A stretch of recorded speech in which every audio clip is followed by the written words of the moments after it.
Get a progress report from the new chairman of the board of the Myrtle Beach Area Chamber of Commerce. Coming up next on Carolina People.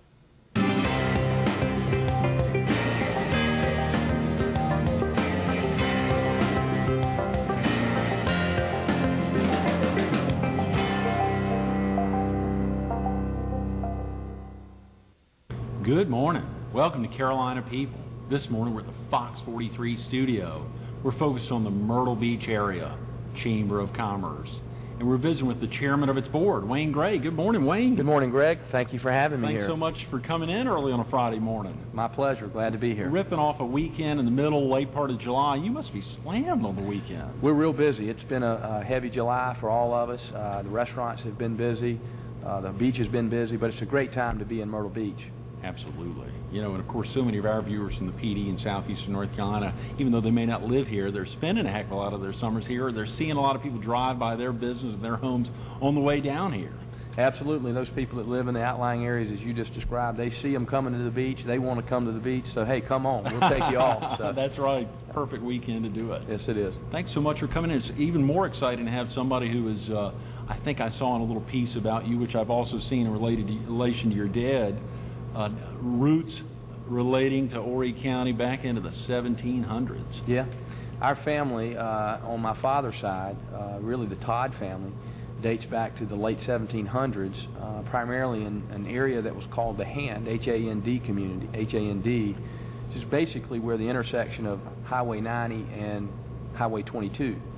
And then just after the Civil War, some of that family migrated over to 17th Avenue South in Myrtle Beach and farmed and fished and was in the construction industry, and there's many families that ran from the Todd family, the Gray family, the Benton family, the Nance family that continue to live and work and be a part of this community. Absolutely, and truly continue to be that. Your dad's, when I talked to him last week, said that you had just left off a copy of PD Magazine for him, where on one of the pages, I think page 15 of the July issue, it had a shot of your grandpa and another gentleman who helped found Horry Georgetown, what's now Horry Georgetown Technical. That's correct. It's interesting. Horry Georgetown Tech is basically reaching its 50-year milestone, and they're working on providing a way to recognize many of its founders and those that were involved. And looking at the PD Magazine was an article about Technical College and an ad that showed a picture of my grandfather and Bill Dudley, who was the first president. And my grandfather served as the first chairman, and for 8 years he was at that time selected by Senator James Stevens, who basically represented Horry County and was very involved in the General Assembly along with then Governor Fritz Hollins to start the Technical College. So our family is very proud of my grandfather, Philip Gray, and others that have been involved in that effort. It's been so beneficial to this community. You know, that made me think when I saw, as I was looking through some of the major goals going forward for the Myrtle Beach Area Chamber of Commerce, there were 4 of them on the legislative side, education being one of them. And I thought, what better person to have at the helm? How could you have anyone that has longer ties to education in the community, not only through your dad, but as you say, through your grandfather and stuff on your own here in the Myrtle Beach City School? Absolutely. Well, we know that one of the primary factors of a great community and a great society, obviously, is how educated it is. And that's going to certainly be important to our business community to have an educated workforce. And I'm a product of the Myrtle Beach Public School System. I have a brother who's principal of Myrtle Beach Middle School. So we're extremely involved in our educational environment and have 3 children that are in the public school system. We want to do what we can to benefit all of our citizens of Horry County and the outlying areas, and really the state of South Carolina, so we continue to grow our community. Oh, yeah. Wayne, having been, I think I saw, is it a 1986 graduate of Myrtle Beach High School? That's correct. And now, with, as you say, kids in the public school systems here in Myrtle Beach, what's that like for you as you look back, seeing them grow up and think about your own? Do you reflect back on your own days? All the time. I'm very involved. Have served in 2 different stints on the Booster Club, which is the fundraising arm of the high school athletic department. Right. I've had nephews that participate in athletics, and my uncle, Buddy Rogers, is the basketball coach at Myrtle Beach High School. Long time. Of course, he was a graduate along with my father and my mother back in the late 50s, but enjoy high school athletics. It's a passion of mine. Fortunately, my son, who's 8, has kind of taken on those same interests, so trying to get him exposed and involved. But it's changed a lot. 20 years later, it's a great environment. It's a great activity for young people to be involved in. I think it teaches us a lot about life and how we can be a part of teamwork. But it certainly has changed. The pressures and the challenges, I think, are even greater today than they were 20 years ago. Oh, yeah. We were talking before we started filming about playing basketball back in high school, and obviously I think I saw you were on scholarship to Presbyterian College for basketball. Correct. Was Buddy Rogers the coach back then? I mean, was your uncle your coach? Actually, Buddy, this is his third stint as the head basketball coach at Myrtle Beach High School. At the time that I was coming through early in my high school career, he was an assistant coach at Socastee. My senior year, he came to Myrtle Beach High School as an assistant. Right. Later became the head basketball coach, but was very instrumental in my athletic career, particularly in pursuing basketball and helping me obtain a scholarship from Presbyterian College, which is in Clinton, South Carolina, competes Division II, and had an opportunity to continue that, and certainly received a very good education, and great opportunity. What was that like playing basketball in college? That must have been intense. It was Even tough. Division II, any division. Any division. For you to be successful, it takes a lot of commitment. I mean, literally, Greg, we would spend on an average 6 hours a day, 6 days a week, from the time school ended to the time that school exited, involved with basketball, whether you were preseason conditioning, preseason weightlifting, in the season practice, films. If your grades weren't well enough, you certainly were in study hall. Fortunately, I didn't have to do that too often. Thankful to some of the other teammates helping me. And then, of course, traveling to and from games.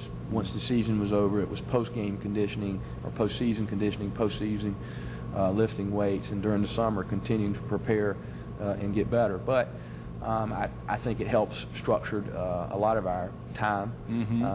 Something that's interesting that most people in the public don't recognize about student athletes, and certainly at Presbyterian College or some of the other finer institutions in South Carolina, Furman, Wofford, that really promote its academic reputation, is that when you look at their student athletes and then compare their grades and grade point ratios to the general student population, the student athletes actually perform better. Really? They do. It's surprising enough. And I think that's pretty consistent through a lot of institutions. And I think some of that is because of the rigorous schedule and the time management that is placed on those athletes. Right. Now, certainly they have a lot of support staff and their coaches and assistant coaches, and giving them and providing them study halls and tutors and the help. But that's an interesting statistic that a lot of people don't know about our student athletes across America. We often hear the bad stories. Those are one of the good stories. Sure, that structure aspect of playing, prep and all, as you say, after classes, then saying, I got to get home, get a shower, and get my homework done. Absolutely. That's pretty intense, and obviously for folks who want to keep up their scholarships, even more intense pressure on them. No question. There was a piece in Cigar Aficionado last month from Michael Jordan talking about these young athletes, a 20-year-old cutoff possibly before jumping into the NBA. The idea, obviously, now pretty rigorous, as you say, out on the ball court. Has it changed a lot? Are you still getting out playing much? Well, we have a group of guys that have been playing together for about 20 years, and some of us has changed and we've had to retire from the court, and I'm kind of approaching that. I'm 36 now, and we still play on Sunday afternoons, and I'm reaching the older crowd, and there's a younger crowd coming in. I was telling you earlier, my mind wants to make a move or do something that my body just doesn't react to. But I enjoy the exercise. I enjoy the competition of it. So I enjoy getting out and playing on Sunday afternoons. Now I'm able to bring my son along. Right. And what's interesting, one of the guys that plays with us, Steve Taylor of Native Son Screen Printing, he's been playing with us. And Steve was a good athlete and good basketball player. And now his oldest son, that's be a rising freshman, is playing with us on Sunday afternoons. So some of the things I was doing when I was that age, now I'm seeing a younger crowd come through. But a lot of fun. Still enjoy getting out there and playing. Absolutely. And, of course, this year's the 25th anniversary, I think, of the Beach Ball Classic. And, of course, a lot of folks have seen you on TV over the past, I don't know how many years, with Lane Harris and others as they've been broadcasting the Beach Ball Classic. And, of course, you do now I hear Lane talk about color commentating. You do what? The play-by-play? Well, I do the color commentating. Okay. Lane does the play-by-play. Right. Let me say that I had an opportunity to play in the Beach Ball Classic for 3 years. Is that right? And my sophomore year, Myrtle Beach High School lost to Archbishop Malloy, which is the famed school out of Queens, New York, where Kenny Anderson played. He was not playing at that time in the final. I had a great opportunity, great exposure. Probably one of the reasons why I was being recruited to play college basketball was the exposure that it gave me and some of my other teammates in the Beach Ball Classic. Great tournament, great family atmosphere here during the holiday break over Christmas. A few years ago, as the tournament has continued to grow, I was asked if I'd want to be a part of TV announcing. And I said, wait a minute, I've got to go there and talk, give my opinion about something I enjoy, basketball, sign me up, you know. So I really enjoy it. It's a lot of fun. Absolutely. In 25 years this year, it's very exciting to think about the silver anniversary coming up. Testament to those who had the foresight, people like Dan D'Antoni, my uncle, Buddy Rogers, who was involved with it early on and still has been, John Rhodes, of course, Lambeau Schwartz, who's passed away, and many other people over the years who recognize, and it's literally one of the top 2 or 3 basketball tournaments in the country, and we can go on and on about the talent that's come over here through the years. We think about top 2 or 3 in the country, and a lot of folks think about that when they talk about Myrtle Beach. You know, it's amazing whether it's comparing it to Vegas and Orlando, these gigantic cities, when you think about tourist destinations nationwide, when you think about the Chamber of Commerce in a city this small, or permanent population. I think Mark Crua, who was with us last week, talking about 22-some thousand folks in this city, but having a chamber with 2,500 members with a gigantic goal coming up. There's a lot of great references when you think of the Myrtle Beach Area Chamber of Commerce and the city in general. Well, you know, Myrtle Beach is one of the smallest metropolitan communities on the East Coast in terms of that receives the kind of tourists that we do. We're boasting right now about 12 million visitors annually, and we need to continue to grow that number, those that can experience the great benefits that this community offers. And because of the tourism community and the number of businesses here, while we're a small permanent population, that breeds to the size and strength of our Myrtle Beach Area Chamber of Commerce, you know, which you just described, about 2,500 members, just under that. Our goal with our new president and CEO, Brad Dean, who's been in his position almost 2 years now, following the legend in Ashby Ward, and difficult shoes to step into, but has done a tremendous job of continuing the energy, the enthusiasm, and creating even a new vision for our community and our chamber. But you mentioned one of our goals is to increase that membership from 2,500 to 3,000 and maintain that. And an aggressive goal. We think we can get there. We think one of the reasons we can get there, though, is that we're going to prove value for the investment of those businesses in their chamber, whether it's promoting this market as a destination to be a world-class vacation destination for families, for meetings, for tours, whatever it may be. Secondarily, though, providing an activity for good, solid commerce amongst our businesses and in our local community. So I'm excited about the opportunities of the Chamber, not only this year, but in years to come. Oh, yeah. What was it that prompted you, Wayne, to get real active with the Chamber as a business owner locally? And maybe real quick about your business. What principal business are you involved in? Well, I am a co-owner and operator of the Springhouse Family Restaurants. We have 4 locations in the Grand Strand, 3 Springhouse Family Restaurants, which is breakfast, lunch, and dining. Actually acquired those concepts from a gentleman by the name of George Kartsakoulis, who was approaching the end of his career and was ready to kind of pull back a little bit, and so did a tremendous job in developing the concept, and we've only continued to try to enhance and improve on that. And the 4th location is a seasonal operation. It's an all-you-can-eat country and seafood buffet called Farmer's Galley. Oh, yeah, I ate there recently. Right beside Piratland Campground. So thank you for allowing the opportunity to market our business. But certainly, you know, we are successful based on the success of Myrtle Beach and the Grand Strand as a tourist destination, and as a place for people to invest in buying second homes or rental property, and certainly the retirement community that's moving here, as well as just a great place to live. So, you know, I view the Chamber as being a leading institution, a leading organization in our community to promote all of those: a great place to live, a great place to vacation, a great place to work. And you know, our efforts are to increase that on all those levels. We think about some of the reasons why local business owners, whether it's in Ouray and Georgetown, Brunswick County areas, would want to be members, but maybe even some of the reasons that folks in outlying areas that we talked about at the beginning of the interview, folks are seeing people come on down to the beach. They know the region's growing. And of course, you having had a background, I think I saw you've been involved in Leadership South Carolina and traveled around. I think I saw even you're now on the board of the state Leadership South Carolina. But that involvement about traveling around the state, getting familiar with other parts of the state, or even the Carolinas, recognizing some of the important strengths down here. What would be some of the reasons why, A, folks here locally would want to be a Chamber member, and then possibly folks within our viewing area would want to be Chamber members? Well, those things we've already mentioned. Again, we're a trade association where we're providing educational, training, and networking services to local businesses to increase their business activity.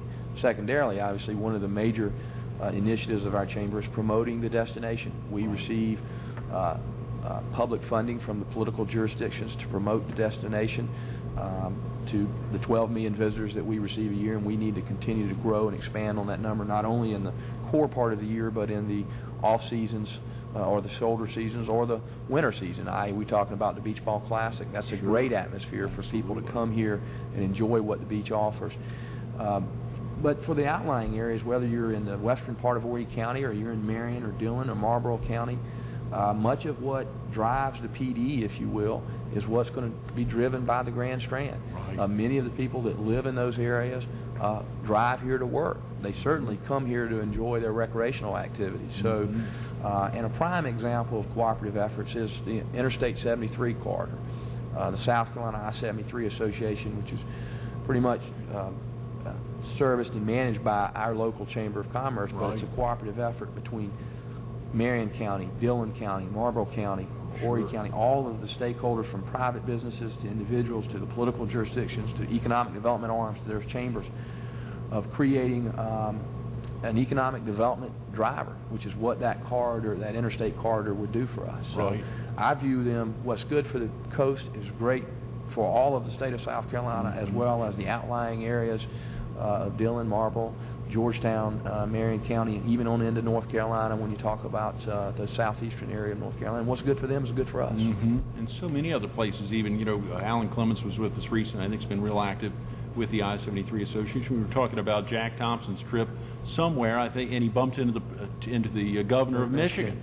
And it reminds the impact that there's so many stakeholders, not only in South Carolina, but in North Carolina. Many of our viewers in Robinson and Scotland County, or Rockingham, Richmond County will be dramatically impacted by the expansion of I-73. No question. I mean, it's going to come into South Carolina right around the Rockingham area, the South Carolina-North Carolina border. So I think, and both the North Carolina Department of Transportation and our State Department of Transportation just recently made tremendous progress in agreeing to where the entry corridor would be and agreeing to extend 31 on into North Carolina.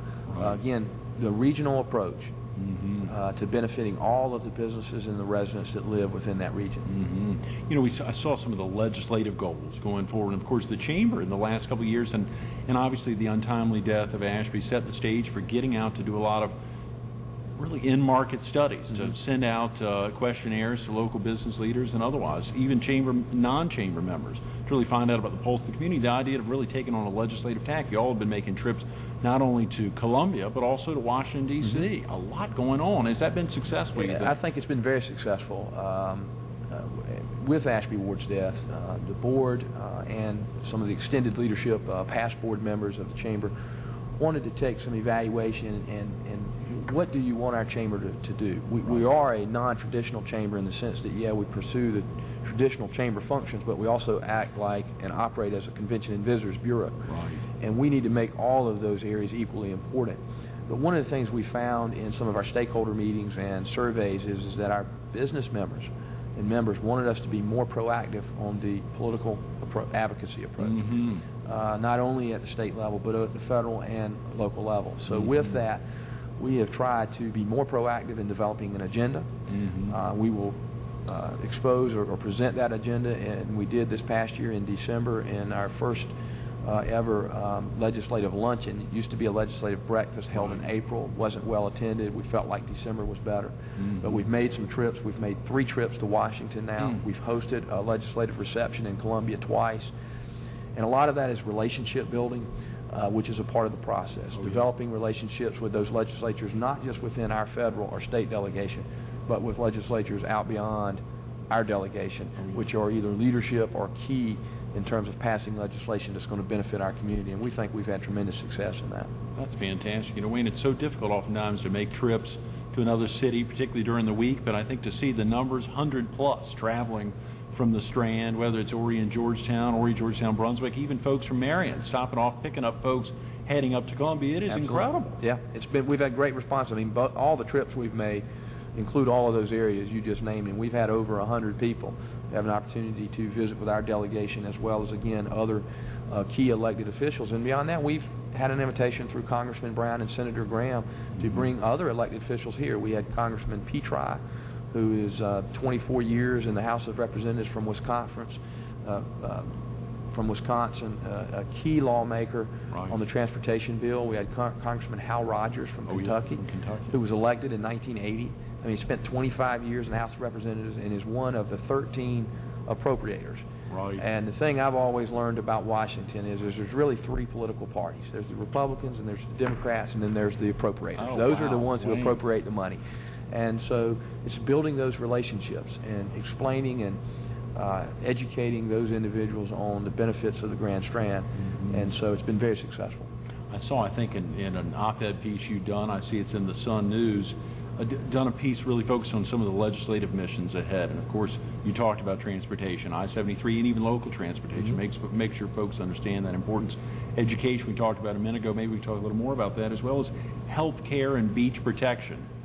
Health care and beach protection. Obviously, the beach is critical, and I know you've had a lot of involvement on the beach. Health care, how can the Chamber have an impact in health care and in education? Well, when we want to develop our legislative agenda, we polled our members and we polled our businesses, and we know there's issues out there that everybody supports, but we wanted to know what issues are going to benefit your business. Right. And obviously one of the things is the growing challenge with health care. Many of the businesses in the hospitality and service sector, it's difficult for them to provide health care because of the cost of their employees. But those owners and operators and managers want to provide that service. Right. It makes for a better quality of employees. In addition to that, just because of the rising cost of our health care, that creates a challenge on our state and federal government budgets. We know that Medicare and Medicaid is a continued challenge, and so we think that the business community, recognizing that it wants to provide that access to its employees and to its residents, is a major issue. And there's a number of legislative initiatives at the state and federal government. One is, I can say, that's passed the House of Representatives, is sitting in the Senate right now, is basically allowing trade associations to purchase health care plans, health insurance plans from health insurance companies. Right now, that is prevented by law. So what would happen is a hospitality association, your Chamber of Commerce, Right. or some other trade association would be able to go out and 30 businesses that have an average employment size of 5, 6, or 7 that could otherwise not afford a plan on their own could pool their resources together. Now you are able to purchase a plan. So that's a major initiative at the federal level that we are supporting along with the U.S. Chamber and the South Carolina State Chamber of Commerce. Again, in a better and healthy and more fit employment base is a better society. Absolutely, Wayne. It's amazing. We just got a couple of minutes, and there's so many things we could target when we talk about the Myrtle Beach Area Chamber of Commerce. And of course, you just having stepped in, you're the incoming. You've been in the helm for just a couple of months now. Or Actually, I was elected in December. We have an election for what we call a chair-elect. That's a 6-month process where really you're spending a lot of time developing your plan and some of the issues that you want to be a part of as chair. July 1st begins our fiscal year, so I've just began the chairmanship. Shep Guyton has served the past 2 years, which is unusual. It's normally just a 1-year service, but with the changes that we experienced, the board recommended staying our positions for 1 year, which included Shep staying and did a great job along with the other members that have just rotated off. We have a great group of new members rotating on, so I'm looking for great things this year from my chamber. This must be very exciting. You know, in that piece in the Sun News, I saw a comprehensive member education and training program being developed. MyrtleBeachAreaChamber.com, the internal website, laying out some good communications directly focused on chamber members. Very exciting stuff coming down the pike. Well, we found that many of our members have criticized us for being too focused on promoting the destination, that there's enough activity in business here and educational and training services that we need to provide to the membership, whether it's hospitality training, answering the telephone, customer service skills, other activities. And Diana Green, who's the vice president of our membership, the board had great vision this past year in approving in our budget monies to hire an education and training coordinator, so we can only enhance on those activities. And it's all about creating value for that business that becomes a member. It's no longer we want that business to say, I joined the chamber because I believe it's the right thing to do. It's giving you value and increasing business to you for your membership investment. And pooling those marketing dollars together, Wayne, to bring folks in to continue to target markets that we really need to target. There was a big piece about Hilton Head focusing on Ohioans recently. You probably saw that, and there's a heck of a lot of folks we focus on and need to continue to do that. Well, you know, our competitors are no longer us internally. Our competitors are Hilton Head, but also they're Daytona Beach, they're the Gulf Shores of Alabama, Pensacola, Panama City, Virginia Beach. I can tell you unequivocally, all of those areas have more money to spend in terms of promoting their destination than we do. So we've got to be smarter, we've got to be better, we've got to be more creative. We have a great group and a talented group of people in terms of employees, our board, and our volunteers, and we're energized to, again, continue Myrtle Beach as a world-class destination. And that's such a key word, Wayne, volunteers. All the board members, everyone who are having to operate and continue to operate in the peak of the summer are still out volunteering to grow this Chamber of Commerce. We wouldn't be able to do what we did without our volunteers. We have over 500 volunteers to a variety of different activities. And in Brad Dean's wisdom, last year we had our first ever volunteer luncheon where we recognized and voted on the Volunteer of the Year. And those are the people who, sweat equity to create this a great place for people to visit, to live, to retire, to invest, to operate a business. Those are great words. Wayne, thanks so much for being with us. Thank you so much. Absolutely. Stay tuned to more Carolina People with Wayne Gray coming up next.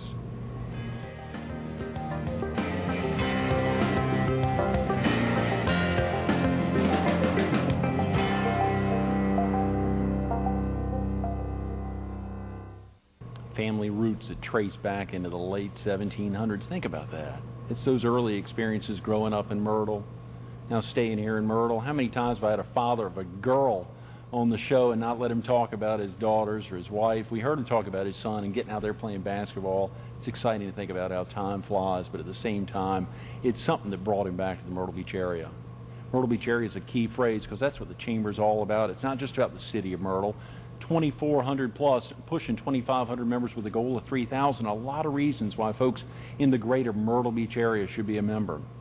You got to go online to learn more. MyrtleBeachAreaChamber.com. Critical information, MyrtleBeachAreaChamber.com. A great phone number if you don't have internet access, 843-626-7444.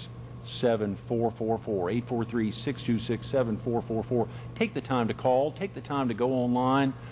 Even if you can't be a Chamber member, you may know someone who can. If you're already a Chamber member, take the time to let folks know about it. Pooling those dollars together to continue to bring folks to the areas of critical need. There's many other needs, but learn more online, MyrtleBeachAreaChamber.com.